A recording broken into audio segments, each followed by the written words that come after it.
সাজা খাওয়াবে ধর্ষক, থাকবো না আমি এই বাসায়, থাকবো না। একটু একটা বাসা 10,000 টাকা ভাড়া, থাকবো না, থাকবো না। দরকার হলে বাড়ি এলার মাইয়াকে বিয়ে করে তারপর থাকবো, তারপর থাকবো না। কি বিয়ে দেবেন? না হলে কানালুরা আছে না, অদিলেও চলবে।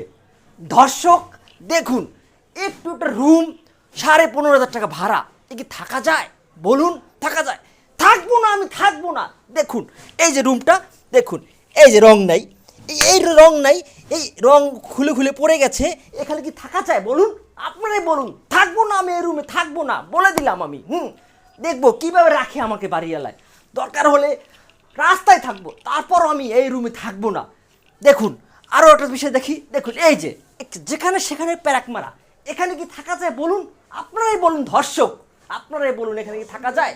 হ্যাঁ, আর সবথেকে ভয়ঙ্কর বিষয় হলো এই রুমে কোনো সারপোকা নাই, সারপোকা নেই। আমার রাত্রে সারপোকার কামড় না খেয়ে ঘুমিয়ে আসে না। বলুন এখানে থাকা যায় ধর্ষক? বলুন আপনারা একটু বলুন। আরও দেখাচ্ছি দেখুন আমার ডাইনিং স্পেসটা দেখুন, ওখানটা খুব বাজে অবস্থা, থাকা যায় না এখানে।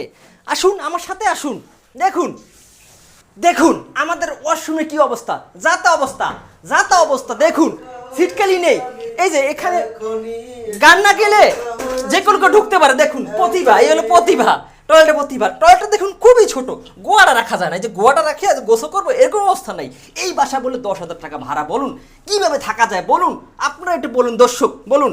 থাকবো না আমি এই বাসায়, থাকবো না, থাকবো না আমি এই বাসায়, থাকবো না আমি এই বাসায়, থাকবো না। দরকার হলে বাড়ি গেলে মায়েকে বিয়ে করে থাকবো, তারপর আমি এই বাসায় থাকবো না। আমার গ্রামের বাড়িতে ওয়াশরুমে 3 একর জমিলে ওয়াশরুম, কি নিরিবিলি পরিবেশ, উপরে আকাশ, নিচে মাটি, চারিদিকে পাখি কিচিমিচি, কি যে একটা ভালো। আর এই ওয়াশরুমটা কত ছোট, আপনাদের দেখাইছে, আবার একটু দেখাই, আর একটু দেখাই। দেখুন এই যে আমি গোয়াটা রাখলে আর কোনো জায়গা নাই। একটা টয়লেট কতটুকু কতটুকু হতে পারে বলুন? আপনি বলুন কতটা আমাদের নির্যাতন করতেছে বাড়িওয়ালায়। দেখুন এই যে দেখুন কত ছোট স্পেস, এখানে কীভাবে থাকা যায় বলুন? হ্যাঁ বলুন। আর একটা জিনিস দেখাই, দেখেন আমাদের পাকঘরটা দেখুন, আসুন আমার সাথে আসুন, এখনই আসুন। থাকবো না আমি বাসায়, থাকবো না, আসুন দেখে দেন আমাদের রান্নাঘরটা। দেখুন কি যেটা যাতা অবস্থা, এই কলে পানি ছাড়লেই গলগলাই পানি পড়ে, এতে পানি অপচয় হয়, এতে পানি অপচয় হয়। কে বলবে বলুন? দেখুন এই যে রান্না করতেছে, এখানে কি ছোট স্পেস, এখানে কি রান্না করা যায়? রান্নাঘর যদি ফুটবলের মতো না হয় তাহলে কি হয়? এখানে যদি ফুটবল না খেলা যায় তাহলে কোনো রান্নাঘর হয় বলুন? আপনারাই বলুন। থাকবো না আমি, থাকবো না, বলে দিলাম আমি থাকবো না। হ্যাঁ, আরও কি বলবো আর কি, যাতা অবস্থা। সব থেকে বাজে অবস্থা তো রুমের অবস্থা।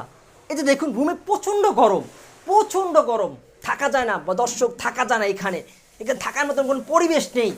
ঠিক আছে, ধরুন এই যে দেখুন, এই যে জানালাটা দেখতে পারতেছেন, এই জানালাটা খুলে দিলে দক্ষিণে ঠান্ডা হাওয়া আসে, এতে কি থাকা যায় বলুন? খাতা গায়ে দেওয়া লাগে আমাদের।